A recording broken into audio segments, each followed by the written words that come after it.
सुप्रभात छात्रों, आइए देखेंगे पुनरावृत्ति गिल्लू पाठ की। एक दिन लेखिका सवेरे घूम रही थी, तब उन्होंने देखा कि कुछ कौवे एक गमले के फूल के पास छुओ छुओल जैसा खेल खेल रहे हैं। दो गमले के बीच की जगह में उन्होंने गिलहरी को देखा, जो जख्मी पड़ी थी और कौवे उनमें सुलभ आहार खोज रहे थे। लेखिका ने कौवों को भगा दिया, पर घर के बाकी सदस्य उन्हें गिल्लू को छोड़ देने के लिए कह रहे थे कि उसके प्राण नहीं बचेंगे तो तुम बेकार मदद और मेहनत मत करो। फिर भी लेखिका उसे उठा ले आती है और रुई के फाहे से उसके मुंह में 2-3 बूंद ढलकाने की कोशिश करती है। गिलहरी बहुत अधिक जख्मी है और उसे मरहम भी लगाती है। 2-4 दिनों में वह काफ़ी आश्वस्त हो गई गिलहरी, और उसे लेखिका पर भरोसा हो गया। और 3-4 महीनों बाद उसकी पूंछ बड़ी ही खूबसूरत हो गई। लेखिका ने उसके रहने का इंतज़ाम ऊपर एक झूले में, टोकरी नुमा झूले में कर दिया था, जिसमें कुछ कपड़े और रुई डालकर उसे नरम नरम भी कर दिया, जो लेखिका के बिस्तर के पास ही था, ताकि कोई भी कुत्ता बिल्ली उस तक न पहुँचे। वो कभी लेखिका के पास आ जाता और अब डर नहीं रहा, वैसे गिलहरी डरती है। लेखिका जब कभी लिखने बैठती, तब वह उनका ध्यान आकर्षित करने के लिए कई नए नए उपाय खोजता रहता। कभी खिड़की के पर्दों से सर से चढ़ता उतरता, कभी इधर उधर चढ़ता और लेखिका उसे उठा लेती, ताकि उसकी ओर लेखिका का ध्यान जाए। तब लेखिका उसे उठाकर लिफाफे में ऐसे रख देती कि उसका सर और 2 हाथ बाहर की ओर होते, और लेखिका चुपचाप अपना काम कर रही होती। यह सब वो लेखिका का अटेंशन पाने के लिए ही करता।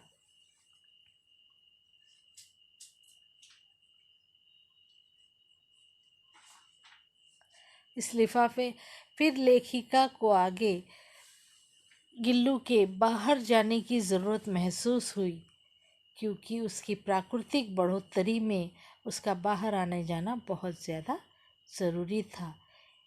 एक बड़े आम के पेड़ के पास तमाम गिलहरियाँ जमा होती और वो खिड़की के पास आकर गिल्लू से बात करने की कोशिश करती। तब लेखिका को भी उसके बाहर जाने की ज़रूरत महसूस हुई और उन्होंने खिड़की खोलकर उसे बाहर आने जाने का रास्ता कर दिया। लेखिका के घर में पाले गए पशु कुत्ते बिल्लियों से भी लेखिका का जान बचाना ज़रूरी था। खिड़की की खुली हुई जाली से गिल्लू वापस अंदर आ जाता, बाहर जाता, और इस तरह उसका क्रम शुरू हो गया। लेखिका की साड़ी पर से भी वो ऊपर नीचे हो जाता। अब गिल्लू के सीखने का सही वो समय चालू हो गया था, और क्योंकि लेखिका के कमरे में रहने की वजह से बाकी गिलहरियों का वह नेता बना फिरता कि भाई वो तो घर की मालकिन के साथ रहता, उठता बैठता है, इसलिए बाकी लोगों का वह नेता, गिलहरियों का वह नेता बन जाता। और इस तरह उसके दिन बड़े ही खुशनुमा बीत रहे थे। लेखिका ने तरह तरह के पशु पाल रखे थे।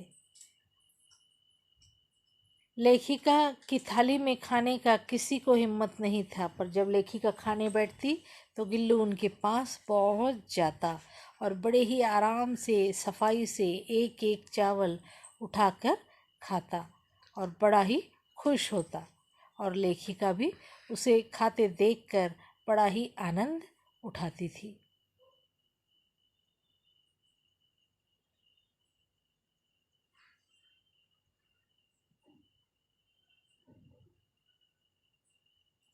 काजू उसका प्रिय खाद्य था। उसे काजू बहुत अधिक पसंद था। पर जब लेखिका का दुर्घटना हो गई और लेखिका अस्पताल में भर्ती थी तो उसने कई सारे काजू उसके झूले में से मिले और कमरे में से भी, जिससे यह पता चलता था कि वह अब काजू नहीं खाता था। जब कोई आता तो वह झूले से नीचे उतरता, पर वो जब लेखिका नहीं होती तो वह वापस चले जाता। अस्पताल से ठीक होने के बाद लेखिका ने झूला साफ किया तो उसमें ढेर सारे काजू मिले। इससे यह जान पड़ता है कि काजू से भी अधिक लेखिका को वह पसंद करता था। लेखिका के सोने पर वह उन्हें उंगलियों में से हल्के हल्के सहलाता और लेखिका को वो बहुत अच्छा लगता। उसके छोटे हाथों में जान ही कितनी थी, फिर भी वह बार बार उनको सहलाता।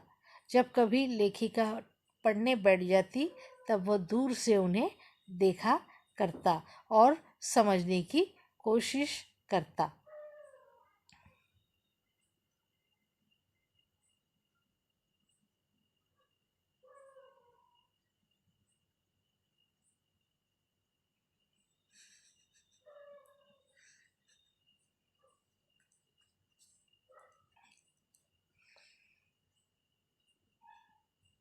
कभी कभी वो लेखिका के बिस्तर पर ही सो जाया करता और जब वो एक दिन बहुत बीमार हो गया तो वह लेखिका के हाथ पकड़कर उनके पास लेट गया और लेखिका को थोड़ा डर सा लगा कि आखिर उसे क्या हुआ।